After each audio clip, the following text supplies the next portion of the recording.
sunny weather and chilly breeze when all of a sudden, this random stranger decides to drop all 4 of his grocery bags and an enormous watermelon a few feet away from me.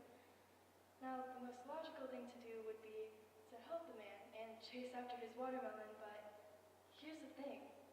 I was holding a Dairy Queen Blizzard, a really good peanut butter chocolate chip cookie dough blizzard, and suddenly I was torn. One part of me was like, Tiffany, you'll feel so good about yourself if you help him, and the other was like, do you really want to put down this ice cream?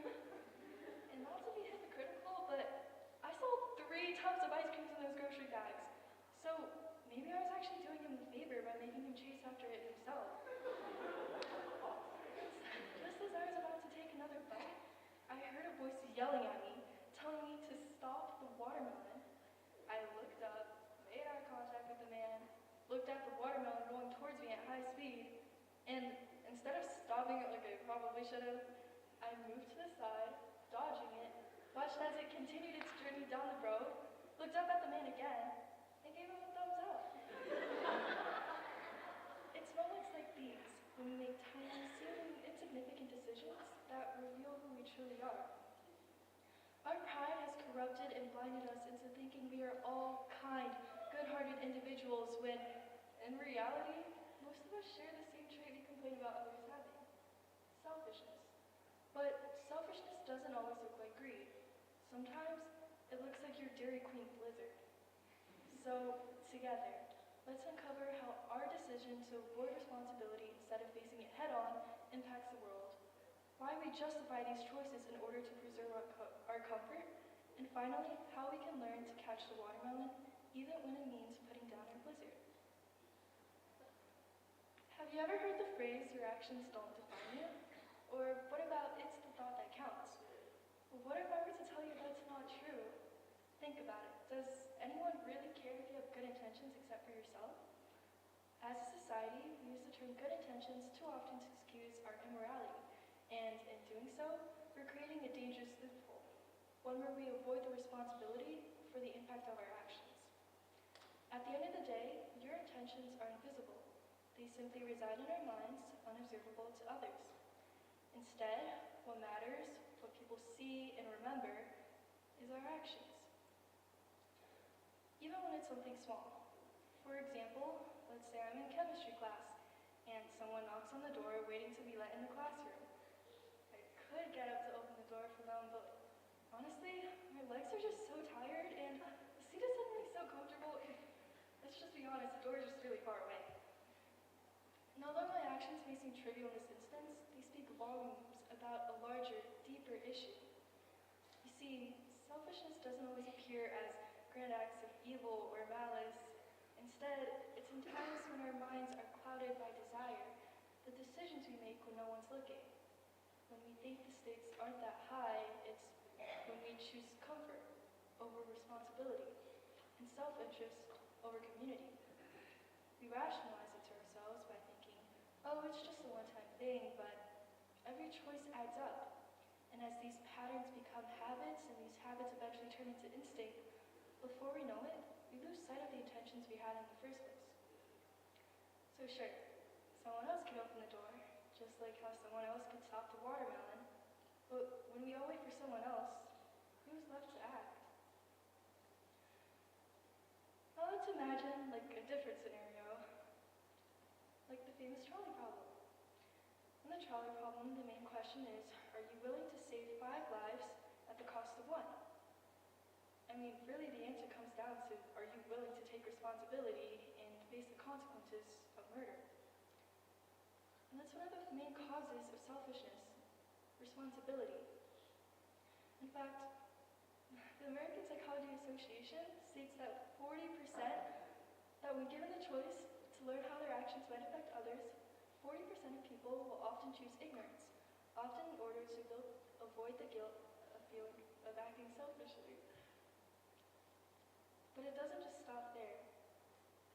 The University of California found that 60% of people would choose to avoid responsibility if given the choice to, even when they're aware of the consequences. But every time we ignore comfort, we reinforce the cycle of greed. And in doing so, we make the world a little more indifferent. So why did I stop the watermelon? Was it really just because of my blizzard, or is it something deeper? Something ingrained into how we as humans are wired? Well, as mentioned before, selfishness doesn't always come, often comes from our upbringings, our culture, or even the people we surround ourselves with.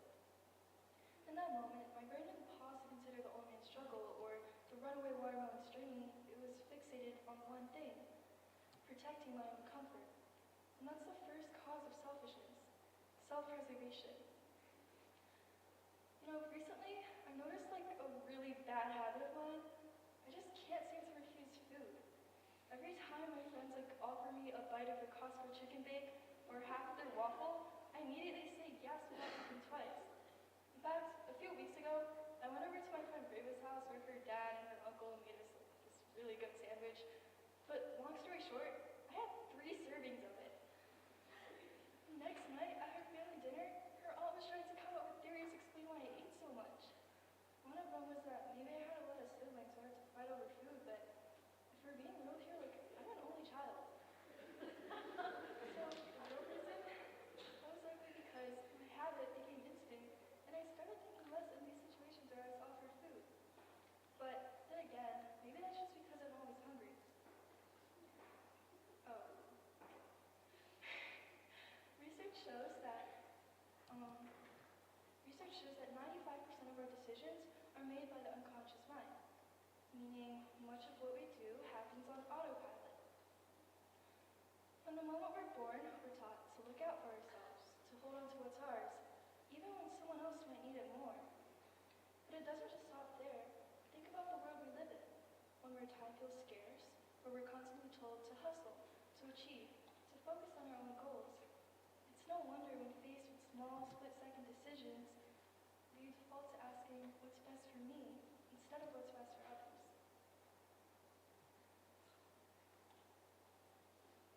Oh, okay.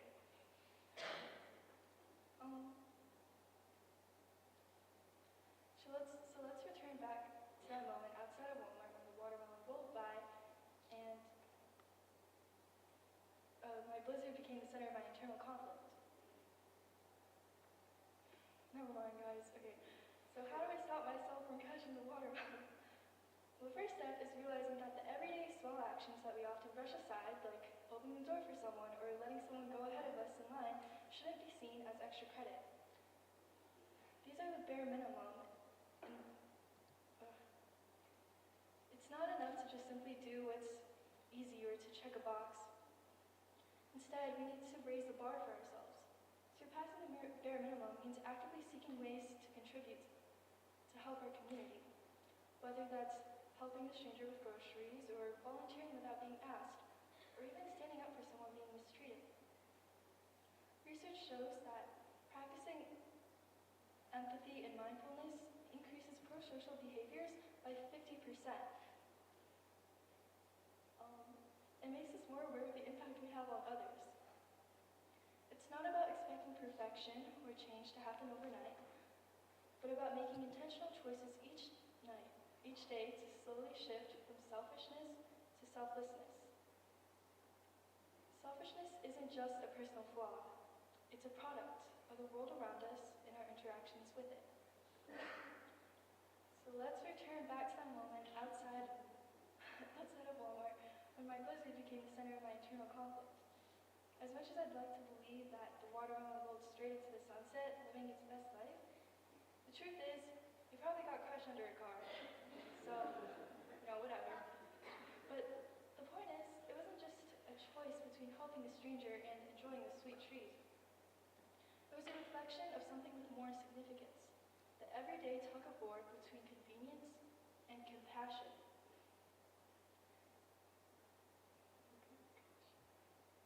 The everyday tug-of-war between convenience and compassion.